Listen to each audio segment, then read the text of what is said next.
Chapter 22. When I finished the roll, I stepped back to admire my work. Jessica was bound with the entire roll of sparkly pink zebra tape. She twisted, trying to escape. She looks like a very stylish mummy, Maya said. Get her in the car, I said, opening the door for Muffin to toss Jessica in. Amazingly, we hadn't attracted a crowd. I didn't want to push my luck. Now what? Maya asked once Jessica was deposited. I guess we take her to the police, I said. Call Caleb and have him meet us there. Why me? Because he won't answer my call, I replied. Maybe I should drive, Maya said, watching as I hobbled to the driver's side. I'll be fine, It's your right ankle. she said with hands fisted on her hips. You won't be fine. You'll end up in an accident. I'll drive. Muffin said, swiping the keys from my hand and knocking me out of the way. I need chicken and I need it fast. Oh, fine, I said, nudging Jessica over so I could sit in back. Maya could ride shotgun with a greasy bucket of chicken and a ravenous bear. We were on our way to find chicken when Maya shook her head. Caleb didn't answer. Text him and let him know we'll be at the police station in 15 minutes. I'm not driving to the station. You know cops give me an upset tummy. I'll drop myself off at home after the drive-thru. Hang on, I said. We can't go through a drive-thru with Jessica wrapped in duct tape. I don't see why not. You're taking her to the police anyway. True. Even if the police were called, we'd be at the station only minutes later. Muffin slowed and turned into the funky chicken drive-thru lane. She placed her order, which included every side they had, plus a bucket of extra crispy. I yanked money out of my pocket and smacked it into her outstretched hand. She took it and paid the employee who gawked at the pink zebra mummy. Costume party, Muffin said, taking her chicken. Keep the change. Muffin, I scolded as she drove off. You just gave him a $20 tip. Would you rather stay and give him time to think? No, let's get to the police station, After I drop myself off at the apartment. she reminded as she dug into the bucket. Just hurry, I pleaded. The thought of having Jessica bound and gagged wasn't sitting well with me, even though she deserved it for stealing Caleb's money. If the police found us first, they'd have a hard time believing we were going to turn her over. As it was, the glittering pink duct tape was attracting attention from cars passing by. Lie down, I ordered. Jessica glared and shook her head. Lie down! She shook her head violently. I sighed and tipped her over. She had no way of catching herself and toppled rather easily with a muffled scream as her only protest. I sat on the edge of the seat, giving her room to lie flat. Where do you think your husband is? Maya asked Muffin. I don't know. She answered, biting down on a wing. I thought there was something different about him as soon as I saw him that first time. But he was just standing there as Frankie and I were heading back to Vegas. It seemed like too good of an opportunity to miss. I should have known. He decided to leave California just like that? If by leave you mean let himself get abducted, then yes, that's what she means, I said. You abducted him? Maya asked Muffin with disbelieving eyes. Have you never met Muffin before? I asked dryly. Muffin snatched another wing. You really should stop marrying men like that. Wait for the one you love. Nah, it's nicer when I don't care about them. Then it doesn't matter if they leave. She shrugged as she licked her fingers. There's always another one around the corner. I thought you liked piñata? I asked. Muffin stilled and then shrugged again. I did, but he's gone. We should find him. No, he's gone. Can't force him to stay. Yes, you can. You always do, I argued. He's different. I can't force him to do anything. He stayed because he had a reason. What kind of reason? I never figured it out, and then he was gone. You love him. Muffin muttered under her breath. It's okay to love him. Now we just have to get him back. He's not coming back. Stop hoarding the chicken. Maya held the bucket out of reach. Did you tell him you love him? I bet he doesn't even know how you feel. It wouldn't matter. He's gone. I'll never see him again. For the first time in my short acquaintance with Muffin, I actually felt sorry for her. She had finally found a man worth keeping, but because of her brutish ways, he was gone. Piñata was actually perfect for her. While she had had the upper hand with gorilla strength, he was a match for her coarse personality. And really, who wouldn't she be able to dominate with her strength? Even Remy was no match for her. Piñata was slightly bigger than the other men she'd abducted, and he wasn't afraid of her. He almost seemed happy while in the heat of battle with her, something I'd rather not remember. Maya was right. If there was one person Muffin should go after, it's Piñata. I wonder if I can find him. Remy can help. On second thought. Why are we talking about me? Muffin asked, slurping soda. Nadia's the one who can't keep a man. Maya's lips turned into a thoughtful pout. It's not that she can't keep them, it's that she can't figure out who she wants. I've told her before, just marry both men. That's illegal. Anyway, I know which one she loves. So do I interrupted. But that doesn't mean anything. Yes, it does. She's right, it does mean something. Muffin said, taking a swipe at the bucket. You manage to piss off every man who gets close to you. Why is that? I shrunk into the seat until Jessica kneed me in the back. I glared and sat heavily on her. She groaned. I don't know why, I said, using my weight to keep Jessica from bucking. Yes, you do. It's the same reason I marry men that I could never have feelings for. Because she doesn't want to get hurt, I thought. Muffin turned into the apartment parking lot. She snatched her chicken and wrenched the door open. Maya rolled out as well. Nadia, do you mind if I stay home? Maya asked, clutching her stomach. All of a sudden, I don't feel so well. Stay home, I said. It shouldn't take me long. What about your ankle? It's starting to feel better. I'll be fine, I said, plopping behind the wheel. Let me know if Caleb returns your call. I will, She said right before her eyes bulged and she dashed to the nearest bush. I grimaced and closed the door. Well, it looks like it's you and me, I said to Jessica as I pulled onto the road.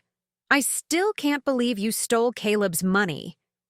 Jessica thrashed around and made muffled protests. We'll be at the police station soon. You can tell them your lies. I glanced in the rearview mirror to see her still wiggling, attempting to free herself. It wasn't going to work. Even though she was covered in pink girly tape, it was strong enough to hold a wild boar. Your brother was worried about you. He's been looking all over for you.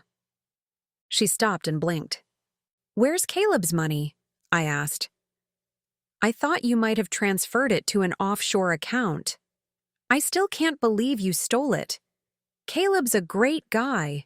If you're going to steal from someone, it should be from an evil rich person. Be like Robin Hood, not the sheriff. I knew I was babbling and I didn't really care.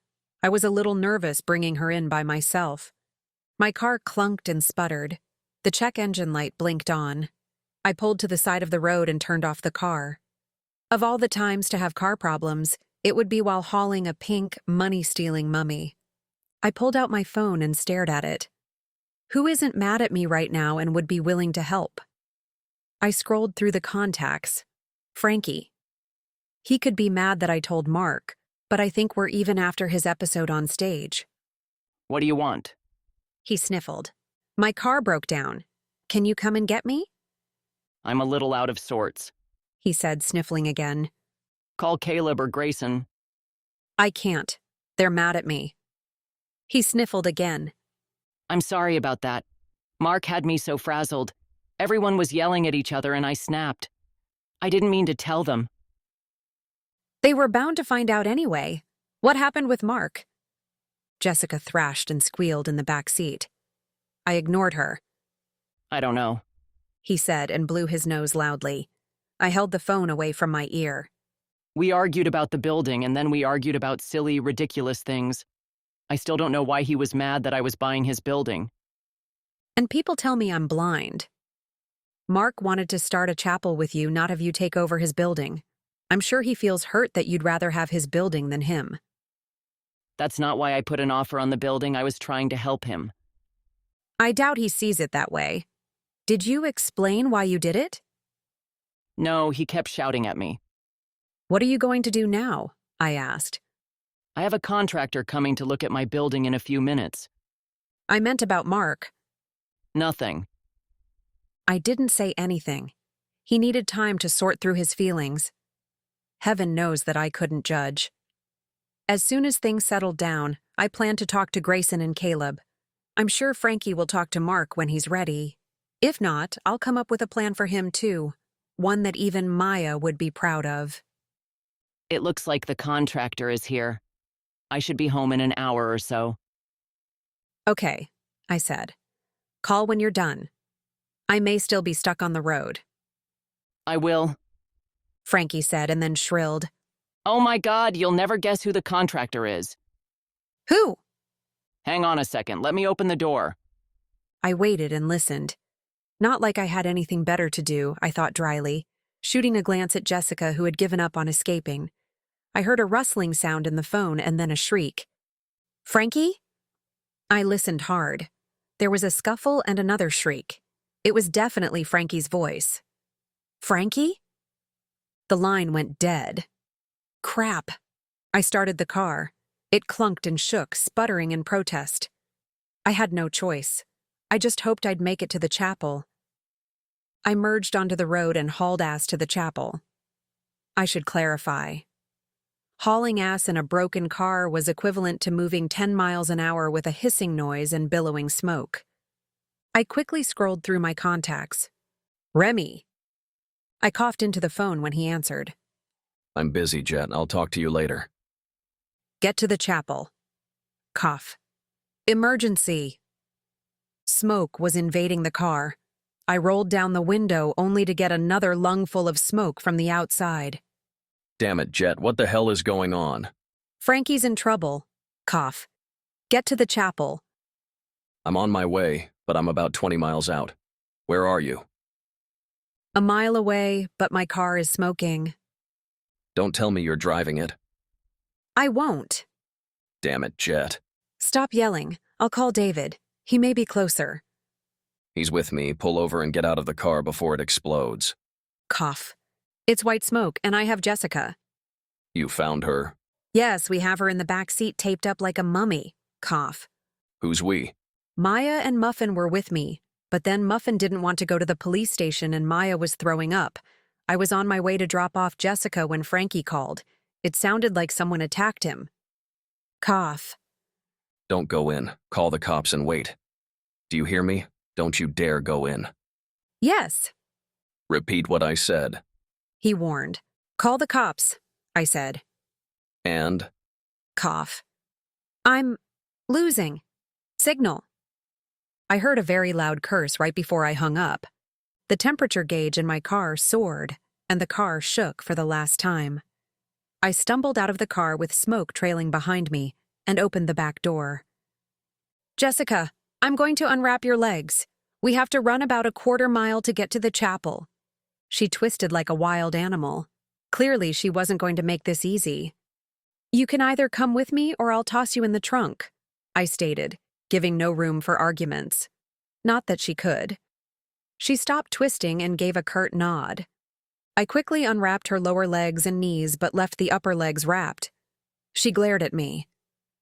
It's so you don't try to outrun me, I explained. She huffed. I grabbed Jessica's ankles and dragged her out. Hurry, I said, hauling her to the sidewalk. She stood rigid. Hurry. She stood like a pink, glittery statue, defying me. I unlocked the trunk and pushed her toward it. Her eyes widened and she turned and scurried down the sidewalk. I caught up within a couple of steps and turned her to face the opposite direction. This way, I ordered. I ignored her muffled curses and called Caleb as we raced down the sidewalk. It went to voicemail. Caleb, I have Jessica with me, I puffed. My car broke down. Frankie is in trouble. I'm heading to the chapel. Please pick her up. She's pink. Can't miss her. We passed a couple walking on the sidewalk. They gawked as we raced by. New magic show, I shouted. Buy your tickets today. I didn't look back to see if they believed me. Almost there, I wheezed, giving Jessica an encouraging nudge when she slowed down. Oh, call the police, I thought, remembering Remy's order. It's probably the smartest order he's ever barked at me. I dialed 911 and puffed out answers to the dispatcher. He then told me to stay on the line. Jessica and I finally made it to the chapel parking lot. Frankie's car was sitting in the lot, next to a large van with a ladder tethered on top. I had to encourage Jessica to the chapel door. The door was locked. I dug out my keys and fumbled. It wasn't easy trying to hold the phone to my ear, keep Jessica from running away, and unlock the door. Multitasking was never my strong suit. Jessica tugged herself free. The phone slipped and shattered on the concrete, and my keys went flying. Get back here! I shouted at Jessica, who was already scurrying down the sidewalk, leaving me with a dilemma. Do I chase after Jessica, or do I help Frankie? Jessica was closest. I raced after her. She looked back to find me charging after her. She gave a little hop and squeak and picked up her pace. I ran full force, tackling her to the ground. You're making this difficult, I yelled as she put up a worthy fight, even without the use of her arms. I grappled at her, pinning her down so she'd stop fighting. Jessica flung her head forward, nailing my forehead. Pain ricocheted through. Stars and tears flooded my eyes. We both lay flat on the ground, whimpering. After the stars subsided, I rolled to my knees and dragged Jessica up with me. You could make this easier on both of us, I said. I'm taking you to the police no matter what. Her muffled argument rattled against my nerves. Shut up, I muttered, and hauled her back to the chapel. As we returned to the parking lot, the van rumbled to life. Jessica and I quickly scuffled over to avoid it as it careened toward us. Jessica couldn't keep up. I pushed her out of the way and jumped to the side. The driver's window came into view. My pulse quickened and my hands popped up to signal my surrender. The lethal nail gun that was pointed at my head wasn't as frightening as who was holding it.